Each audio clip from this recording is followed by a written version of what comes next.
Hello, this is Chris Bratt from Eurogamer, and what follows is an interview I had while visiting Obsidian Entertainment last month, in which I managed to grab Feargus Urquhart, Leonard Boyarsky, and Tim Cain to talk about their work on Fallout 1 and 2. If you'd rather hear a condensed version of this, I collected my favourite anecdotes from the interview and put them together in an accompanying list feature that will be going up at the same time as this piece, but yeah, I wanted to publish the interview in full for those of you that appreciate a little more detail.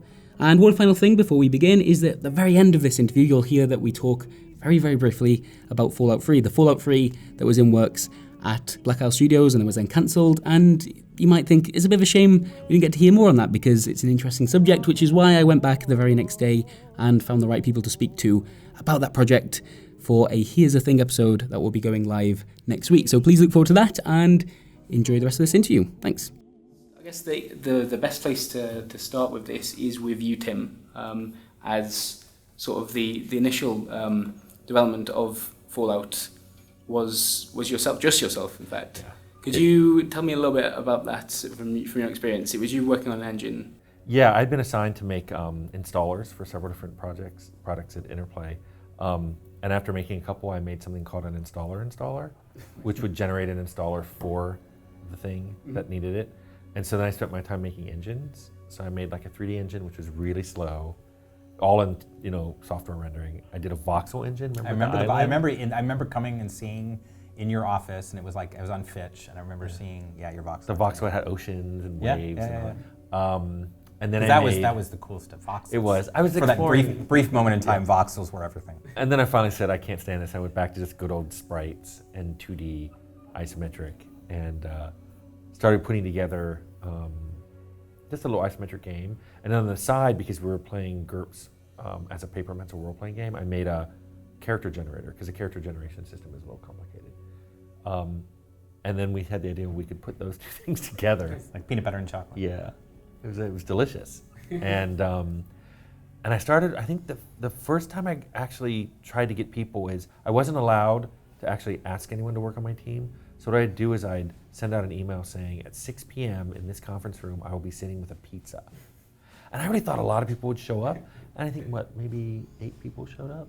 It was more like 6 or 7. Yeah, it was you. I don't know. I don't think you put me on those emails. No, it was company-wide. Because one time Fargo responded, he goes, hey, I've got that conference room reserved for poker at 8. So whatever you're doing in there, you're going to be out by 8. I'm like, we'll be out by 8. I think I may have gotten excluded from that email. But anyway. I don't know. I don't know if I knew how to exclude. That was totally accidental. But so people started showing up, and it was just, we threw out all the different ideas. I mean, that's when all the crazy stuff happened. Like, it was going to be a time travel detective. Yeah, I've actually got, before that was a fantasy RPG you were thinking originally. I mean, that's what comes to mind. You're like, I'm going to make an RPG. Well, I guess it's going to have dragons and knights and stuff like that. But then the first thing at the first meeting, everyone's like, no, let's not do fantasy. And I'm like, well, what do you want to do? And I think Jason wanted to do aliens attacking, because this was morbid. And was it morbund? Morbund. He loved that word. No, he did. And then Scott Campbell wanted to do time travel, and he wanted dinosaurs in it somehow. Can you give me the pitch for that one again, if you can remember? The dinosaur one? Yeah, because it sounds kind of complex. So I remember it. It's really funny. Your girlfriend gets kidnapped. You go to the house she's kidnapped in. At the bottom, you find a statue.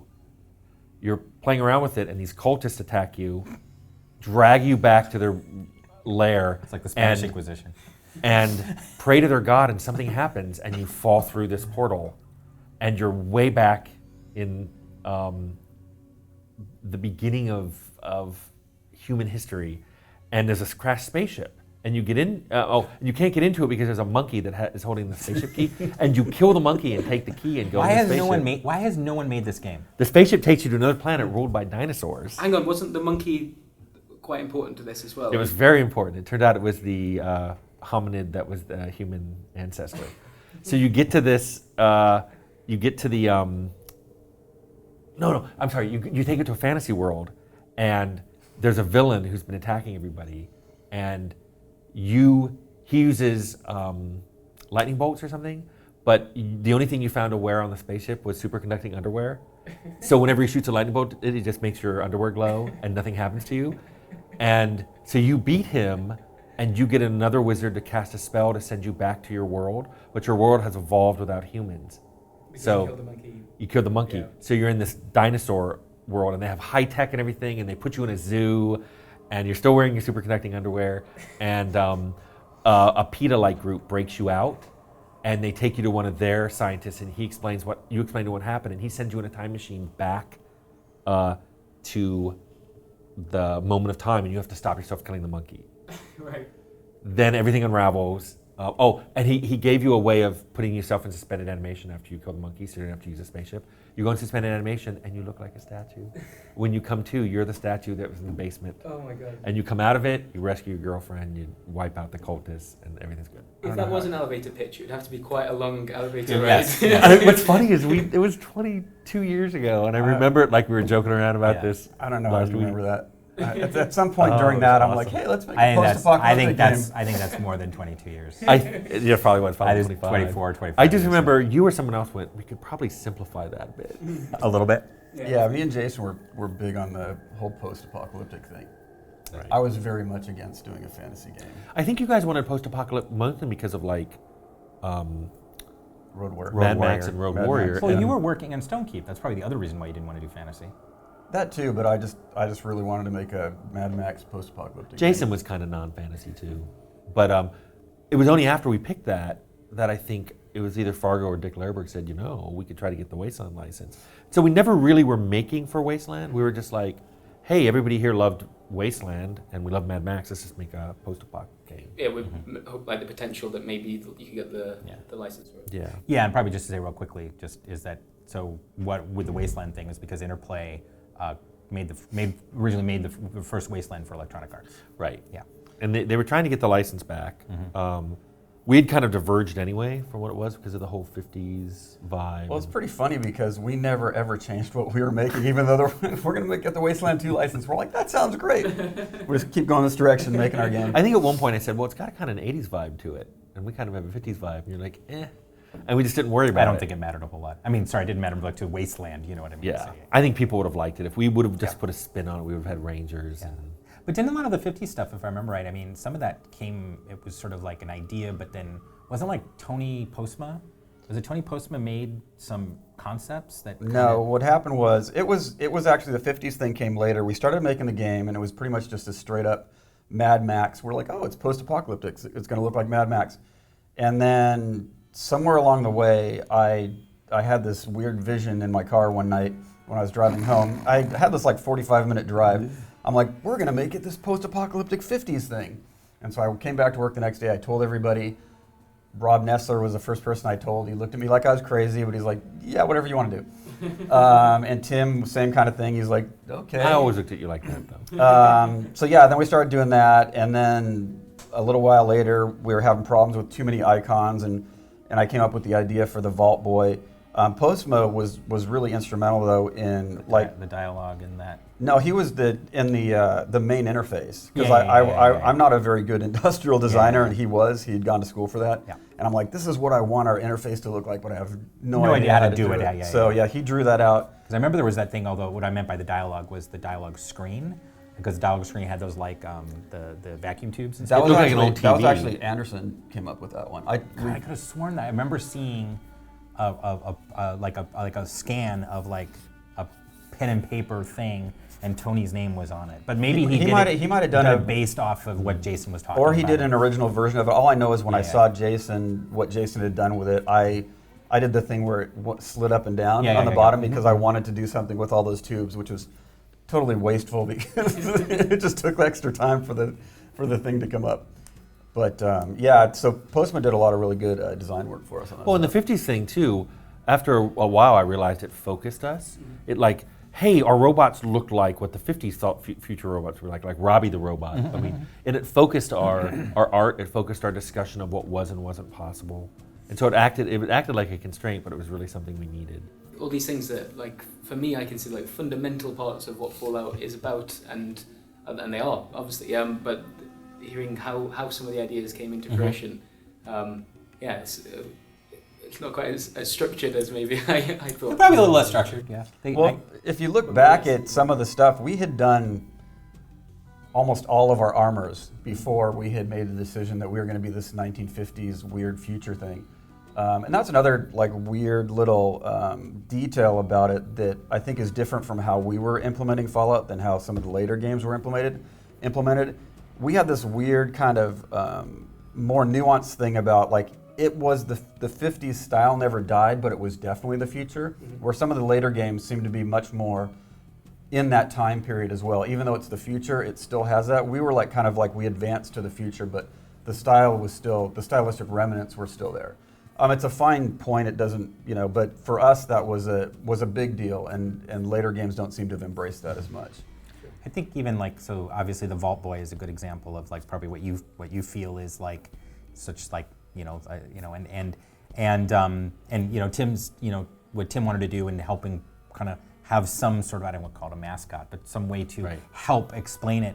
I think one of the interesting things I remember there was a big part of like there was this period of time where we were GURPS, and then we weren't going to be GURPS anymore, and that was because we just had some disagreements with Steve Jackson Games, and it's interesting because one of Steve Jackson's core problems with the game, I had two main problems, and that was the intro, where basically we sort of had that Vietnam like a little violent, Well, and just because it felt like that other scene. Yeah. But the other thing is he didn't like the Vault Boy. Right. And it's interesting to think about it. If we had just said GURPS was more important than the Vault Boy, what was weird about it is we all loved it. I know everybody loved it. Yes. And I was like, I could understand it if it had polarized us, and then Steve said, "Yeah, I don't like it." So then I tried to explain to him like it's kind of like the Monopoly guy, yes, Mr. Moneybags. That's what we'd use all the time. Yeah. Penny Moneybags. Yeah. Is that Money. And yeah. And he was like, "Oh, I get it. I still don't like it." And I'm like, I just realized I never realized this before, but it's my fault we lost GURPS because I did the actual. I knew that for a long time. I did the actual scene that he didn't like, and I came up with the idea for the Vault Boy, and then he's like, "I hate both those things." Yeah. Yeah. So I obviously was biased, but thank God everybody else was on the same page. I just also, it's funny because like I only recently, because we didn't call him the Vault Boy. He didn't have a name. He didn't have a name? You usually call him the Pip Boy. No, the Pip Boy was the little guy. No, the Pip Boy's a different guy. I think we called him Fallout Boy. Yeah, no, what did we? Yeah, I don't remember. We never Because then when Fall Out Boy the band came out, we were like, did they steal our Yeah, so because we didn't even call him Vault Boy back then. Yeah, it was just the Monopoly. Everybody guy. else called him Pip Boy, and I'm like, Yes. no, there's an actual Pip Boy. It was Yes. actually they call them all three of those: Yes. Fall Out Boy, Pip Boy, and Vault Boy. Well, not us. We never. I don't remember us ever calling him Vault Boy. Well, we kind of understood what was going on. So He was the skill deck.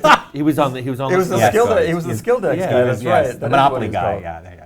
Yep. That's amazing. Yeah, and that name has become iconic now. And, Right. Yeah.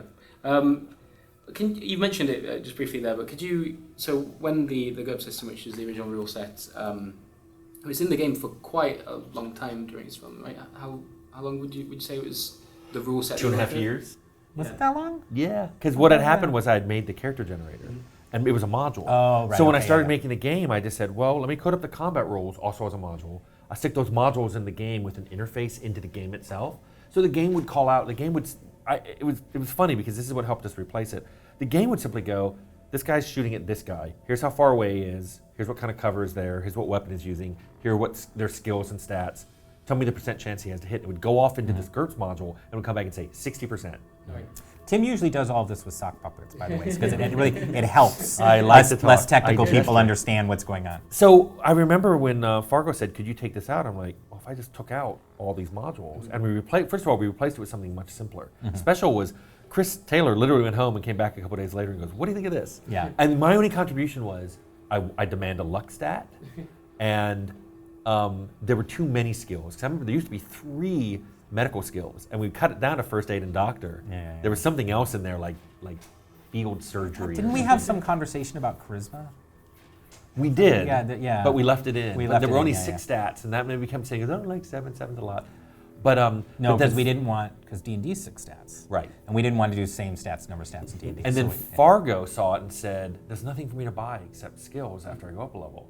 Think of something else. And I remember he went home and I said, I really liked advantages. And he came back the next day and goes, what if we don't do disadvantages and we only do advantage-like stuff and we organize them into groupings that resemble stuff in the game we call perks. Yeah. And it was like, I love it. And everybody loved it. And it just, I mean, that was literally like an overnight idea from It was Taylor. like, it's really strange to think that it's this system though, that people just think it's like a ubiquitous thing. That's what And it was like fully, like, it was an idea that then was almost fully designed in like less than a week. We broke it down. It was like me, Jesse Reynolds, and Chris Jones. We broke down the code for it, and we're like, we have a couple weeks to get this all in and working. And I forget, I think I took combat, Jesse took stats, and Chris took everything else.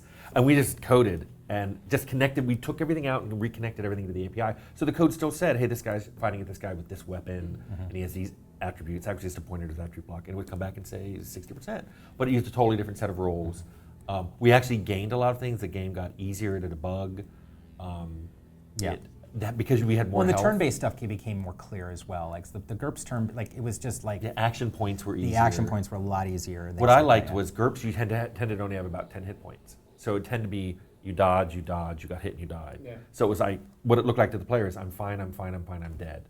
So we started saying, let's give a lot more hit points so you can see you lose health. Now the hit point thing though, like we made that change pretty, you had more hit points, but we made the change of like ramping up hit points more because I remember like the very pretty far into QA, not too soon from when we shipped, like we just noticed like you'd start with 30 hit points and you'd end the game with like 38 hit points. And it didn't feel very heroic. Where the guns went from going like 5 hit points to the chain gun, which was doing like 80, and you're like, I think I need more hit points. Yes, because the QA guys were like, we're really dying fast. Play better. Play better, it's their fault, One thing I liked from the GDC talk that you did, Tim, was that for like a day or so, the special system wasn't called special. Yeah, it was called A-Slips. And then Jason Swin came in and he goes, you could rearrange that. And he did it on my whiteboard. I'm like, I don't know, I like A-Slips. It's got this kind of like, And he's like, I think people, and I tried to dissuade him from it, thinking, well, special can See, the problem is if it was A, people would say, ah. Yeah. Oh, yeah. So finally we went with special because everyone liked it better. That's brilliant. You're still holding a torch for the. No, but do you know what A-Slips. I told Chris Taylor? I said if we hadn't put luck in, if I hadn't pushed luck in, it would have been Specia, and nobody knows what Specia is. No, yes. That's great. I guess something to touch on here as well is that a number of times throughout the development, the game almost ceased to be. I think like obviously the GURPS moment when you had to change the rule set. Had by the sounds of it, had it not been such a modular thing to switch, could have been a huge issue for the team. But also later on, I think you guys talked about this before, that Interplay acquired the Forgotten Realms and Planescape franchises, and then the interest in Fallout from their perspective shifted. Yeah, I remember I had a meeting with Fargo, and he said, hey, we're thinking about canceling your project because A, they needed people on the other stuff. And since they had just spent all this money on the D&D license, stuff, they're like, well, we need to get multiple teams up. You've already got an engine. We're just shifted and we're just let it. Yeah. Because we didn't agree, we didn't have any deadline on when we had to make the GURPS product. So he said, well, maybe we'll get back around to doing it.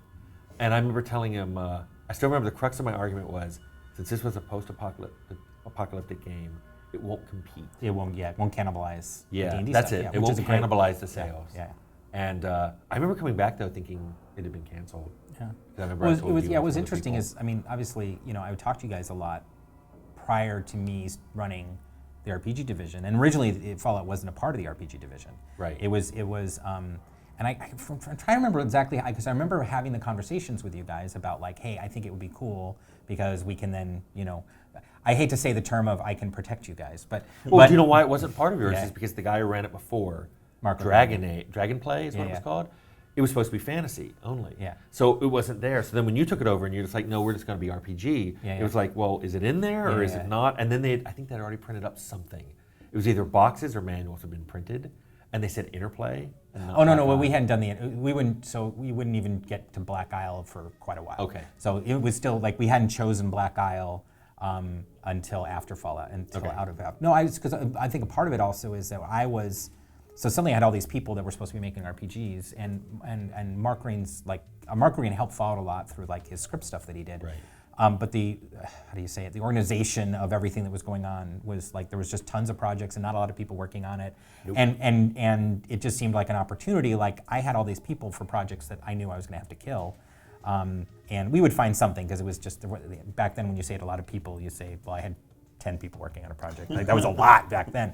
And, and then part of that was my reasoning come talking to you guys was just say, hey, why don't, we're making this just the RPG vision, why don't you come over, I'll have people. Because if I remember right, and I might have the numbers wrong, that when I took over in '96, I think there was only like 11 or 12 people. Still Yeah, Yeah, I working. know we were less than 15. Yeah. We had been told we weren't getting anybody else. Yeah, I know. And I'm like, You guys can continue. We didn't get canceled. You guys yes, can keep going, yes. but you're not getting any That more was the people. conversation. I'm like, and then I was like, how are you guys going to get this done with 11 and 12 people? And they're like, you're like, Oh, I had no plan whatsoever. 'Cause I still remember, and I've told people this, it was like the last 6 months of Fallout 1, Feargus just took it and said, okay, here are the items that need to be made, here are the maps that need to be made, here are the characters that need to be, and it was just assigned to people, and we suddenly had an end zone that we could see, where before it was just like, I don't know, we're just making a lot of stuff, and one day we'll be done. At what point did the team, and I'm sure this is hard to really pinpoint, but when did you realize that Fallout was going to be something big? Because it sounds like Interplay as an entity didn't really figure that out until very late on. We personally were, from day one, we're just like, it's everything we did. I don't know, we had this weird energy on the team. So very early on, we were just like, this is going to be the best thing ever. I mean, we were just all so into it. We thought it was the coolest game. We didn't know if anybody else was going to think that, but that's what I was going to say. I think, yeah, I was going to say. We were all really fired up about it from day one. For me, I think that there were two signs that we were onto something. One was Fargo took it home to play over the weekend, and he called me all weekend. And that was interesting, because I didn't even know he had my home number. He was calling me like every hour or two. Hey, I'm stuck. Hey, what do I do how do I get Tandy back? Hey, where am I supposed to go after the hub? And I'm like, well, what have you done? Because it was open world. You're like a human strat guide. It was interesting. I was like, who have you talked to? What's on your world map? And then the second indication that we were onto something was the head of QA came and talked to me, because they only paid people to work at QA, like an 8-hour day, 5 days a week. And he had games that he needed tested over the weekend. And he was trying to get QA people to come in, and he was offering them time and a half to come in on the weekend to play these other games. And several of them said, no, I can't make it. But then they came in anyway, and for free, we're playing Fallout. Yeah. And he came to me to find out, did you make them come in? He was mad at me. Did you make them? Did you threaten them? And I'm like, I didn't know they were here. And then he went back, and they said, no, the game took a little longer than 40 hours to play when you were really testing all the different areas. Yeah. So they were not quite finishing on Friday. And a lot of them wanted to come in and finish their game before we gave them a new build on Monday that wiped all their save games. Yes. So they were playing on the weekend on their own time for free, rather than get paid time and a half to play other games. And I remember talking to the lead QA guy who came in mad at me, and I'm just like, that amazes me. Doesn't that mean this is we're onto something? And he goes, yes, but I need them to play those other games. But I think it's interesting sometimes, when you make a game, you just don't know, you think it's good, and usually because you're hopefully shipping something you feel is why would good. you make something you thought was bad? But you just don't, it's such a, you don't know. That's, I would say the best and worst day of a game is the day you're coming out, because you're yes, we got it out, but is anybody gonna like it? I not that it's Fallout, but I mean, Baldur's Gate was another example of we were, me and Chris Parker were talking about it right before it came out, and we're just we think it's pretty good. Because we're getting really positive feedback. We love playing it. QA love playing it. Not as much as Fallout, but they love playing it. And we're God, we're just hoping for best case, we're feeling pretty good. Maybe we'll do 250,000 units, and that was our that would be we're feeling, and of course, Baldur's Gate went on to sell millions, and Baldur's Gate 2 and all that kind of stuff.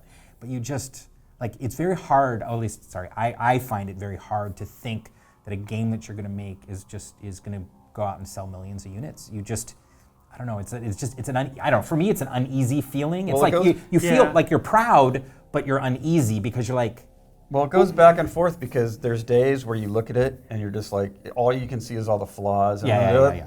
So it's you go from this is the worst thing I've ever made, to, or it has ever been made, to this is the best thing ever. And that could be the same day or the next day, and it just goes back and forth. What's what Jay Patel, the tech director at Interplay, said. He goes, your game is never finished, it's only shipped. Mm-hmm. And so, even when it's shipped out, I mean, you feel great, because why would you make a game you don't like? But at the same time, you're I didn't finish this, and I know this bug is still in there. We never tracked down this problem, and I never check to see if a stealth character you get through this area. And you're just okay, it's out, out, bye game. And back then, I mean, the most you could do was do a patch, and then people had to find your site. Yeah, find your site, FTP, and up on CompuServe and weird, it was very weird arcade things like that. Yeah. And speaking of which, there was a patch almost immediately after the game came out, right? So that was the the water game timer. the game timer for the water. We argued that timer up until the day it shipped. Half the team liked it, thought it added a sense of pressure, a sense of foreboding, and you better get your stuff done and all this. The other team was like, because of that timer, I'm not doing all these wonderful side quests because I feel like I better go. And I don't know, the timer was not super explicit. No, it was about just like you're playing. Oh, the timer's done. Well, there's two different things because Yeah. there was. Sorry, that was that timer, yes, and then there Did was we the take other out the timer. 150 Yes, we took both. days? We eventually took that off too. Well, yes. the first patch was just like if you had told a whole bunch of people that you were from the vault and that you were looking for water, this timer started that no one knew about, And they would that come the and raid, mutants were going to come destroy your vaults. And so that was the first one we removed. But the one we're talking about is the. Yes, I'm you sorry, occasionally yeah, get a that's a video different one, showing yeah. like we're low on water, and then Yeah, there'd be yeah, the guy yeah. slumped over, Yeah. and then finally he was unconscious. I was thinking the mutant invasion timer, that was one we took out. No, I was thinking the water chip. Yeah. And we argued, and we finally did take that out. But People don't like timers. yeah, Yep, we learned that one. Yeah. that's like the one thing. If I could go back and say if we could change one thing before we shipped, I would have taken that timer out, and nobody would have ever known it existed. Yep. Because I know people who said they played it when it first came out, and they set it aside because they didn't like the timer, and they never heard that it got patched. And to me, that was like sad. It was more difficult then, obviously, than today. Well, I guess before we move on to Fallout 2, is there anything else that jumps out as like these things that a lot of us consider iconic about Fallout that have sort of interesting or surprising stories behind them? One I'd like to ask about, I suppose, is War Never Changes, which is like iconic line. Like I'm not a good writer. I will say that right here, and I can prove that for subsequent games. But we'd gotten something written for the opening that at the time the assistant producer was renting a room in my house, and he came home and he said, I have to go to Hollywood tomorrow and record this, and this is what I was given. And we were both looking at it, I'm like, is it really good? And no one had vetted it. And I was watching a Simpsons episode. And every time there was a commercial break on, I was wrote lines. And the first thing I wrote is I looked at a blank sheet of paper and went, war. And I wrote period. And then I watched Simpsons more. And then I looked back and I went, war never changes. And then I just started writing all the stuff about, basic stuff you got in high school history about, Hitler did this. And people were nuking and people were, stealing oil and uranium and all this. And I just wrote all that stuff out. And then I remember telling Fred, go up and record both, because they were both pretty short. And I think we did. We had Ron Perlman read both. Oh, right. So I said, just have him read both, and then bring them back, and we'll decide which one we like. Well, that was the night he calls me and goes, hey, Ron Perlman has these tickets to an Anaheim Angels game. Do you think I could just go to the baseball game and not bring these back today? And I'm like, we're all sitting at work like, we really want to hear those. And I'm like, fine, we'll get them tomorrow. And he also had a briefcase full of cookies. Can you remember that? Well, that was the thing. Is Fred Hatch? I think he didn't. I don't know if he actually liked doing voiceover, but whenever he went to any of the voiceover studios, they had freshly baked chocolate chip cookies, which I think was the actual reason that he brought did back voiceover. a briefcase. He did full bring, of yes, them. yeah. But yeah, so we got it the next day, and we all liked what I'd written better, and I was surprised. So but I think it was we all like what I wrote better. it was I think it was Ron Perlman's delivery. Yeah. He made this really kind of thing, and it was just like, wow, that sounds like it gave it this weight that went really well with the opening scenes that you guys were making. And that and the music we picked, which was a complete accident. We had picked another Ink Spots song. Oh yeah, you picked I Don't Want to Set the World on Fire. Yeah, and they wanted a ton of money for it. Like they wanted 6 figures. And we're like, So then, no. so then Jason and I started combing through. This was back before streaming music. So we went to our audio director, and we got these giant boxes of like music from the 30s to the 50s. I think there was like 10 boxes. It was like And it was- Ronco's filled with like 10, collection. 20. And it was on these things called CDs. Yes. So we went through every song, and I finally, like, on one of the last CDs, the song starts, and I'm like, oh, that's just I Don't Want to Set the World on Fire. And it starts, I'm like, wait, that's not. Because if you listen to, I think 50% of 75% of the Ink Spot songs, they start exactly the same. And that's not an exaggeration. And it started, and it was like, and it was this different song, and I'm like, oh, we'll use that one. And we got the rights to it. And we thought it was a cool song. It's just, it had a really nice haunting sound to it, or feel to it. It was hopeful. And then that was before we'd done the intro. We knew what we were doing with the intro, but we hadn't decided on the ending yet. And then we decided to kick the Vault Dweller out at the end. We decided? Then when I decided to kick the Vault Dweller out at the end, And I'm like, we have to play the, it's kind of like this nice bookend. We're like, we're going to play the the opening song to this and listen to the lyrics again. And we listen to them. It's just like, oh my God, this is like you telling the vault that you're going to miss me when I'm gone. And at the beginning, it just sounds like this weird ode to the pre-apocalyptic world. Do you know what the best thing was? Is December of '97. I went home for Christmas and I had a copy of the intro, and I went up to see my grandfather who lived in Baltimore because I grew up in around DC, and I showed him the intro, and he goes, "Oh, I'm love that you use Ink Spots. They're my favorite band. You know, I took your mom to a concert in 1939. She was 5 years old. I took her to Ink Spots concert, and I was like." That is weird. And I remember thinking, I went, yeah, Grandpa, that's why I used it. But this was all news to me, and I went and told my mom, and she was like, I was 5, I don't remember. So the people who actually have the last laugh about the whole licensing the Ink Spots thing is that I remember that we were able to get a better deal. The problem is that they then wanted to say, okay, fine, we'll license it for less money, but we want a point at which we can maybe start making more money on the license. And we just pulled a number out of our ass. We just pulled 800,000 units. We're just like, we're never going to sell 800,000 units. So guess who won that battle? So they ended up, it's not like we gave them thousands and thousands and thousands. Well, was it I didn't still know. at Interplay when it sold over 800,000? Yes, it was still at Interplay when it sold 800,000. Was it because of that 2-pack, the 1 and 2-pack? No, it was before that. Okay, because I know that sold a ton. Yeah. So my only quick thing that I would say that it was, I don't know if it's an anecdote, we may have talked about it before, I don't know, but I think it was the first focus test or user study we did, and we had people play the game. And the funny thing was, and you were frustrated by this because you wanted to explain this to people, but people would pick up the stim pack and equip it and then try to kill people with it because they thought it was a gun. And you were frustrated because you want to say, it's not a gun, it's a stim pack. Because it's a giant needle. It's a giant needle, it's a stim pack. And then we're like, okay, 9 out of 10 people, it's the Dentyne commercial, 9 out of 10 people tried to use it as a weapon. So the stim pack had to actually change how it looked, because everybody thought it was. It did look like a horrible thing. Yeah. I think it's the super stim pack and the regular stim pack. I think the regular stim pack we made that one look more normal, and the original one became the super stim pack. It might have been, yeah. Very, very quickly, I guess. So the when I Don't Want to Set the World on Fire was used in Fallout 3, was that did they know there was that homage to that moment? There was a set of files on my computer that I know Bethesda ended up owning, where I had written down a lot of notes about music things we want to do. For example, What a Wonderful World. I had a note saying that was Ink Spots were my grandfather's favorite music. That was my mom's favorite song. And I said, we got to figure out a way of using What a Wonderful World in a subsequent Fallout. And there were a number of other things that I've seen shown up. It might just be coincident, it might be similar thinking, but because I know they have all the files, I wouldn't be surprised if at some point, and I know they dug through them, they would then say, hey, here's a list of potential music, that would sound good for this era. So that's really cool. I like the. I like to think that's what happened. Yeah. So as you move over to Fallout 2, actually, so Black Isle Studios, that division was formed the latter part of Fallout 1. But how long was left on Fallout 1 when it was? It's hard. So really, what it was really the same division. So I took that over in April '96, and I forgot when it was. It was pretty soon after, maybe only a couple months, and then Fallout became a part of it was the all RPG the same division. people. It was all the same people. So really, what it was is we were just the RPG division, and we didn't have a name. Yeah. And then finally, partly because Brian showed up in my office and said, "You gotta pick a name," and I said Black Isle Studios because I wanted to keep Black Isle for the company that I would eventually start, because I'm Urquhart and it's Black Isle. And so, but I couldn't come up with anything better. I mean, there was just all these stupid names. One of our programmers, his favorite was, he knew that we were going to call it was Colostomy Bag Food Fight. That was one of the... Who? Andy Powell.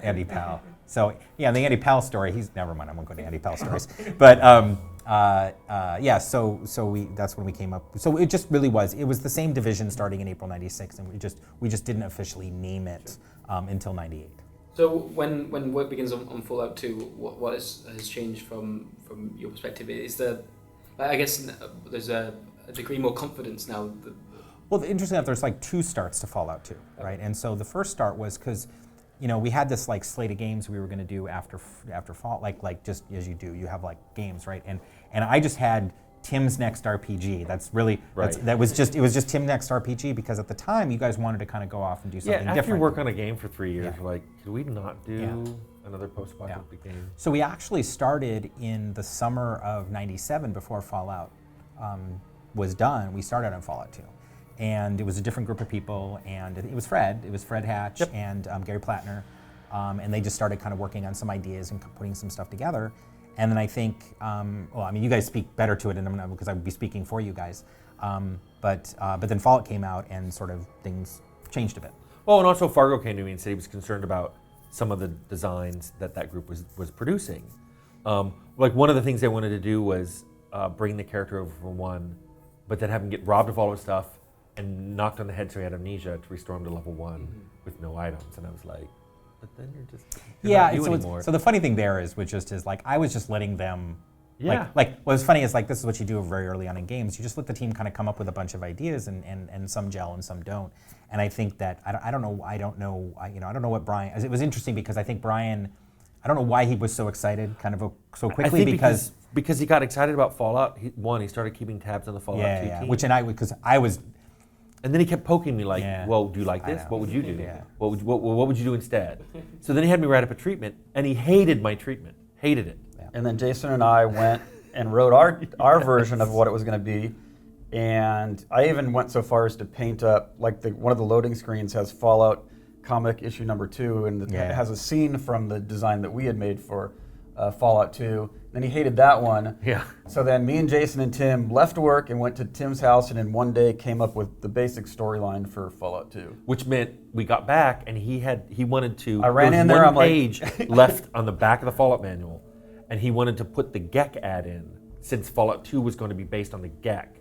So it was a bit of foreshadowing. And it was weird because like the guy was like, who was laying out our manual, was, I have 1 page left, and I need it by the end of the day. Right, and you were like, yeah, it was like literally the next day. I got Chris Taylor to write it and Trammell to draw it up, and we had it like. So it was a weird, fast, and just kind of like spinning around trying to come up with something that Fargo liked. That's something that struck me before. Now I spoke to, as I mentioned to you, Fergus, I spoke to Chris Avalone and Tom French. For a piece I did about the sex formula in Fallout 2, which was great. But something they both said very fondly is that it was just a different kind of game development back then because things happened so quickly and the team was so, I guess, young and enthusiastic and able to dedicate huge parts of their life. Like you mentioned, the QA team that came in at the weekends, that kind of stuff. Yeah. It sounds like that was just a really exciting and different time to make video games. And I think the other, and not that we are so dissimilar now, but it's a little bit dissimilar. I think what we did back then, particularly with like Fallout and the other games, was we sort of like say, hey, you're the new Reno guys, right? And they were just new Reno, like they were kind of got to be like, so you had these very small, like 2, maybe 3 people at the most, that were responsible for a whole part of the game. And a lot of times they just worked on that whole part of the game for months, you know, and with, to be honest, not a whole lot of supervision. And then I remember the way it was set up because the way they would connect them is after they got developed enough, they'd talk to the group that was, quote, before them and say, you need to breadcrumb a quest over to us. Yeah. And they're like, we got to handle it. So we're sending this guy to you, but you got to handle him. And that was the only connector between these otherwise 2 disparate groups. The difference between that and Fallout 1 was on Fallout 1, it seemed like everybody was working on everything all the time. And there Which was as something chaotic as it sounded. except for the end of the game. Well, except for actually, okay, let me rephrase that. Up until a certain point, we thought everybody was working on all parts of the game, and then we discovered half of the game hadn't actually been written. Yes. So then Jason But and VO had been recorded for it. That was what was the amazing thing. It was not designed, but we had VO. Well, we had which couldn't be altered. Jason and I actually had to go in and rearrange like the dialogue trees and use existing VO. I know. I had to do that for the Boneyard. Yeah, to make it all make sense. Yep. And that's why the Deathclaw. The Deathclaw was, we needed an extra scary monster. I think it was for the Boneyard area. Yeah. And I was like, there's that thing in the hallway that never got used. It was the Tarrasque. The Tarrasque, yeah. So we gave it to our 3D scanner guy, and he scanned it really fast. And I was like, Leonard, please don't come up with a texture. Don't texture it so it looks like this D&D monster. And like, I'll texture it totally differently. And I forget who named it the Deathclaw. It's probably Taylor. And then it was like, okay, this is our new horrible monster, and now that's got its own life. It's the most horrible creature in in the wasteland, and it was thrown in at the last minute because we had to populate it. Every iconic bit of Fallout has one of these stories behind it. Well, and the amazing thing was, it seems like every time something like that happened, something lasting and iconic came out of it. You know, we just like, I'm driving around, I have these crazy ideas. Tim comes in, he goes, hey, let's do this. We do something that, you know, we just think is, I piss off Steve Jackson. Exactly. Well, I thought I'd it like to point out was too, like we were kids who were just, you know, we're going to do this. And we had no one crazy was- ideas that got filtered out, too. It's not like every time we came up with a weird idea, we stuck it in. It was like, I had this weird idea, and I was like, no. I'm like, I'd go put it away. But what was fun about it was, I think back then, there was this agility. We could turn on a dime. We could incorporate things really quickly and infuse it into the game so you'd think it would always have been there. Like Fallout Boy. You'd think he'd always been there because he went from being in the Skilled X to being Vault Boy to being in all the ads for Vault Tech. You know, and that was just because Chris was writing the manual, and the manual was really cool. He wrote the manual as if Vault Tech had written it for a survivor. And then I think it was you or somebody went, we need ads in there. And we wrote ads, and the ads were really funny, and somebody said, wouldn't it be funnier if that character was in there doing things? Well, the manual is another perfect example, because I didn't know what I wanted it to look like. I just said, I want this to look like some sort of manual that the Vault people made. And then Kurt Decker came in the next day or a week later, whatever it was, very soon after that. He's like, I found this in the trash. And it was like, it was a field manual from like the Navy, and it looks exactly like the Fallout 1 manual did. We just copied everything out of that and made the style and the way the whole thing was laid out. So who was our layout guy? There was a guy who was good with Quark, who was over in the... That was... was it marketing? No, I forgot who it was. Larry? Koa? No. I forgot who it was. Yeah, but we had this amazing guy. He could lay the stuff out really fast, and he could copy stuff that looked. We're like, we want something that looks like this. And he's like, here you go. There's an old Navy manual. Yeah, I mean, from the trash. I mean, it smelled. It had something stained on it. I only saw it from a distance. No. Well, do you know what it was? Is that particular programmer? He lived with a guy who was a trash man. He was a garbage man for Newport Beach. Wow, how did you? Yeah. That's how he knew. That's how I knew, because I was like, where did you find this? He goes, oh, Sammy. He goes, Sammy found this in the trash. And I was like, oh, so he brought it in, it wasn't Decker? It was Kurt Decker. Yeah. You're saying Kurt Decker lived with... No, Kurt lived with somebody named Sammy who was a garbage man. Gotcha. Sammy found it and went, look what I found. And Kurt's like...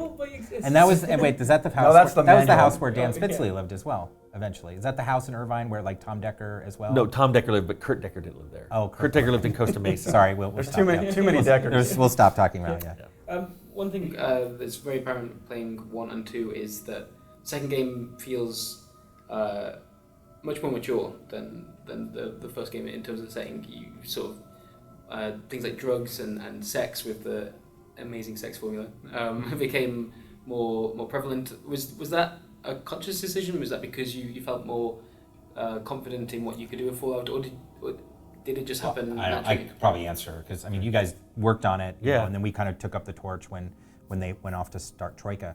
I think, you know, I mean, I hate to say it was not happenstance, but a lot of it was. So the first thing what people like, you learn in your career as a game maker, like that at times you don't listen to what people say. So one of the first things that people said about Fallout is like, oh, it's awesome, but it's not big enough, right? And so we're like, okay, I guess we should make it a bit bigger. And there was, let's say, a lot of pressure to get the game done quickly, and so we kind of we had an engine and a game that we could start with, but there was just there was more people working with less supervision, if that was possible, on Fallout 2, and trying to make a bigger game in a shorter period of time. Which, of course, it sounds like saying it that way, like, well, that's stupid, right? But and I think people were reacting to things that were being said in articles and limitedly online that we could see at that time, particularly in our forums. And there was a lot of positive reaction to sort of the fact that it was mature, and I think that made people want to make it more mature. I think there was a lot of positive reaction to sort of the sort of the sort of like the real world references. The pop culture references, and then because the little individual teams working weren't necessarily totally coordinating with each other, they would coordinate on quests but not little stuff. Before you knew it, everybody, instead of like the whole team putting in like 5 across the game, which is fine, it was like every little team was putting in 5 in, and then that got a little out of it. So I think that's what happened, was just people reacting to the positive, because people were reacting positively to the pop culture stuff. So I'm gonna put some stuff in without thinking about it. There was a little bit of, I think, and I hope, I feel like we started the ball rolling in this direction. When we first started the original Fallout, we started coming up with just B-movie 1950s kind of plots, which is weird because we hadn't decided we were going to have the whole 50s thing yet. So that's why it kind of meshed even after we added that later. But as we were making the game, it kind of got more mature and more serious. So like when we started writing Fallout 2, it felt like we're like, wow, that stuff was really cool. Let's continue that. So when we wrote the story, we tried to push that stuff with some of the things we were hitting on, and then I think they just kind of like, took that and ran with it even more. So yeah, it was an evolution, I think, from our very beginning of like not really, we knew it was going to be mature, but we didn't really plan out that we're going to have all this mature content, we're going to get deep on this stuff. It's just like, no, we're going to make this fun game. And that stuff just started happening. The approach to the sequel, was it mostly wanting to make something that was bigger and better and sort of responding to some of the community feedback from the first game, or did your priorities in terms of the game design change at all, but drastically between 1 and 2? Do you remember, like, how did? Well, I mean, you could say how you kind of started it, which was. Well, no, we just planned out what the main story arc was. We wrote up a bunch of ideas for side quests. A lot of them actually made it in, which was cool because we just had notes about like, oh, this would be cool, this would be cool. And you guys were trying to make it bigger, so everything that they could put in, they did. But we didn't, we weren't compartmentalized like they were, like we were saying. So I'm not quite sure of the difference, because we just started the ball rolling, and we kind of left very early on. I think too, because we had finished one, there were a lot of ideas we had, like, did all the vaults fail? And that's what the idea for Vault City was, hey, what if one of them succeeded? And then I remember somebody said, and what if they had a closet full of water chips? They just had a ton of them, like, these things just lying around. I think Meanwhile, your vault almost failed for the lack of one. Well, that's interesting, you bring that up, because that kind of like almost changed the trajectory of a lot of what the heart of Fallout was. All during Fallout 1, we never ever talked about the vaults being anything but what they were. And then that one day we were at Tim's house, we based the whole thing on this idea that they were actually experiments. Yeah. And then that became like a huge thing in the game, but that was never a part of Fallout 1. That was something that we retconned in. But that's what we liked. It was Fallout 2. So because we had Fallout 1 as a base, I felt like we were expanding it and revealing stuff. Like Fallout 2 started talking more about the war, the submarine that ended up in San Francisco. There were even some soldiers that were still around. The hubologists. Yeah.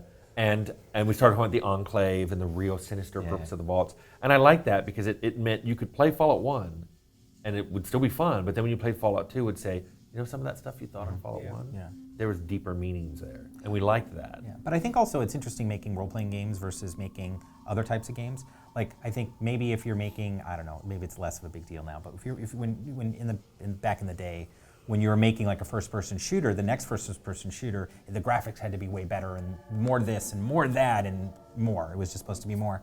I think because a lot of us were such RPG nerds, it really was just about, we want to tell another story. We want to put someone in a different place. We'd think of like, oh, it'd be cool to have this feature or this new thing, but it was all about just telling another RPG story. It was not, we didn't start with what's the new technology or what are the new features. It literally was, what do we want to, like, what's the adventure we want to put someone on? Except for the car. We always wanted that car. Well, that worked out well, didn't it? It's just like the stuff we were just talking about a minute ago with the more mature themes and stuff like that. It was kind of the same thing. It's just as we progressed, it was like we started kind of like retroactively seeing all this stuff we could have done or what this game could become. So it was like there were so many of those ideas already generated really early on that it wasn't like we had to sit back and go, oh, where should we take this game? It was just, it seemed kind of like natural to just progress the direction we were going. I mean, if you even look at 3, because you guys started Fallout 3 in-house, it was 3D.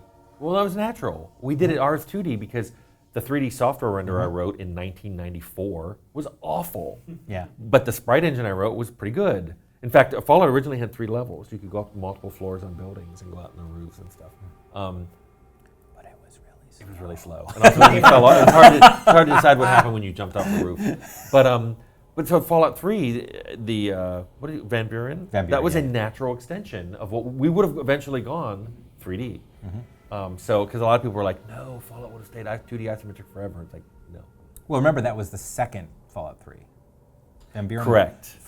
So there was a very brief first Fallout 3. As opposed to the third Fallout 3. Because the third Fallout 3, yeah. So the very first Fallout 3 was Chris Parker, and which then just became Icewind Dale. I know it seems like a very strange, like how did Fallout 3 become Icewind Dale? But it did. So yeah, just and you know, and I think I've said that, you know, I mean, you guys probably remember as well. But like what was so weird is the first Fallout 3 was using NDL, which was a 3D engine, because we didn't want to make our own 3D engine.